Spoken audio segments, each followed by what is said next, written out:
Hey everybody, welcome back to episode 6 of Level Up with Kate and Katie, where we help you to build that dream practice and live that dream lifestyle. We are so appreciative of TherapyNotes for sponsoring this series. And for anybody who is in need of an awesome EHR and really comprehensive electronic health record, I just said that, I meant to say practice management system, definitely check out TherapyNotes. They're offering 2 free months for anybody that signs up with them with using the code PPS, as in Private Practice Startup. We'll put the link in the resources section for you guys. What's our superhero startup question for today? Let me get to that. Thanks for your patience. So Allison Meredith asks, I just got my license and would like to begin my own practice. Ooh, congratulations. Where do I begin? Oh, such a good question. It all seems so overwhelming. And then Allison asks, also, how do I get a Medicaid number? Good question. So good I guess question. First, maybe I would ask, what makes you want to get a Medicaid number? And I know that's kind of like throwing that question out there. I think sometimes when people get in private practice, I remember this thought. I was like, oh, I'm finally licensed. Now I can bill insurance. Thank God for me, I actually never took insurance. I think I was beat up enough from the agency world in regards to taking insurance. Nothing wrong with it, right? But for me, it was just not something that I wanted to do and chase my money and do all this paperwork and this billing. It was very exhausting. So I would guess I would ask is what makes you want to get a Medicaid number? I don't know, maybe you have an ideal client that you really want to serve. Then awesome, kudos to you. But just kind of think through that. For me, I actually had a short period of time where I worked as a utilization review coordinator at a hospital. Very short period of time where I was in that role, and it was crazy dealing with these insurances. I was on hold forever. I was having to fight for people to get treatment. It was just absolutely ridiculous. Totally turned me off, and I knew I was never going to deal with insurance. Sayonara insurance, and I just went full fee private practice the entire time. So yeah, this is a great question. I remember when I first got started in private practice way back in the day, I did not have a plan, and I just dove in. I got this beautiful office space I was renting from another licensed clinician. I was a registered intern at the time here in South Florida, and I furnished the whole office. I got my business cards. I got my name and my logo, and I'm like, okay, all right, I'm ready. Where are the clients? Crickets, right? It doesn't work that way. I had this, I call it the field of dreams mentality. It doesn't work that way. It only works that way in the movies. If you build it, they will come. Yeah, not for private practice. Definitely not. What about your story? What about my story? It was very much the same as yours. Interestingly enough, though, but I was working full-time in an agency, doing, private practice part-time. I had some subcontract work, so that kind of really fed me and allowed me to launch into private practice. I had a good 8 to 10 hours a week with some subcontract work mixed with, at the time, I was working with teens, so I was getting private schools referring to me. But I did, some of the same things. Interestingly enough, Kate and I just had our promo videos done by Ernesto from filmit.com, and he, put the name of my company on the back of the video, contact. I'm like, no, can we just say family and couples counseling? Because choosing my name was actually the first thing that I did. It was really a big mistake because I had no business sense. I didn't know anything about what an ideal client was. And so I made it all about me. So interestingly enough, my last name means the best. It's Lemieux. So I thought, ooh, Lemieux Solutions Unlimited.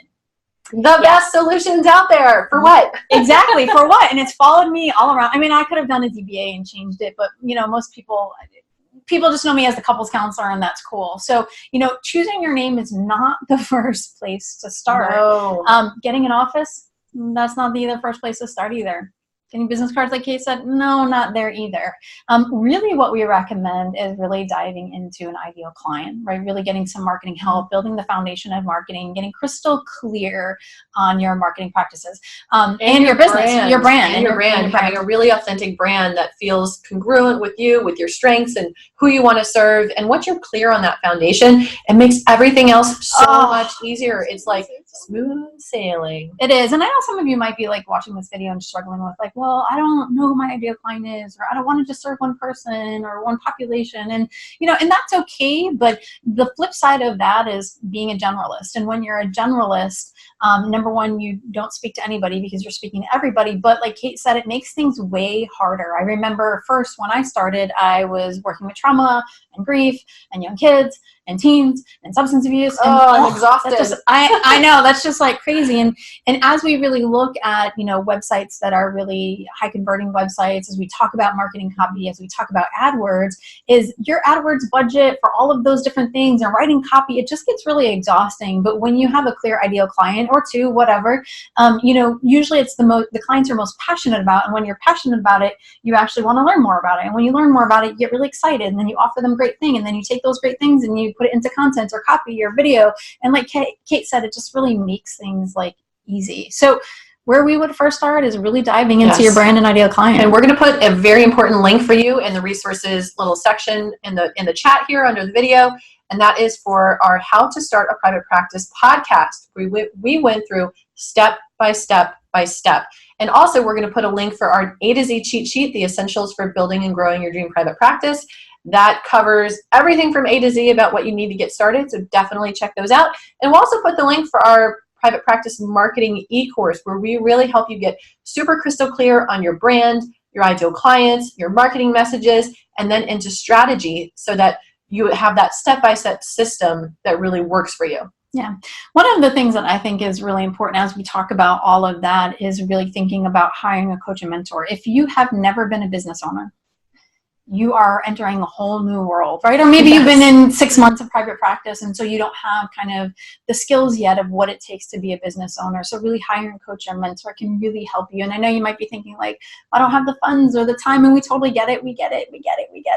I think most important really is just kind of taking a step, getting support, at least get on the Facebook groups, connect with other people, see what they're doing, asking questions. If you're just in that place of, I just don't have the time or the budget, get connected, find out what's working, and really, check that out. Now, Kate gave you some great resources, so we are here to help. Anything else you want to add? Yeah, I just want to say, if you guys have questions that you want to get answered on our level up segments here, definitely look for the Ask Us on the Tuesday post. Every Tuesday we post that. Pop your questions in there, and we will make sure to take the time to answer them for you guys. Right. We hope this has been helpful for you, and we look forward to seeing you on the next one. And we just want to tell you guys, remember, you've got this. You got it. You can do it. We're rooting for you. Totally. You guys totally got this. You totally. So thanks for allowing us to inspire you from startup to mastery. We will catch you on the episode next time, episode 7. Bye, guys. Bye.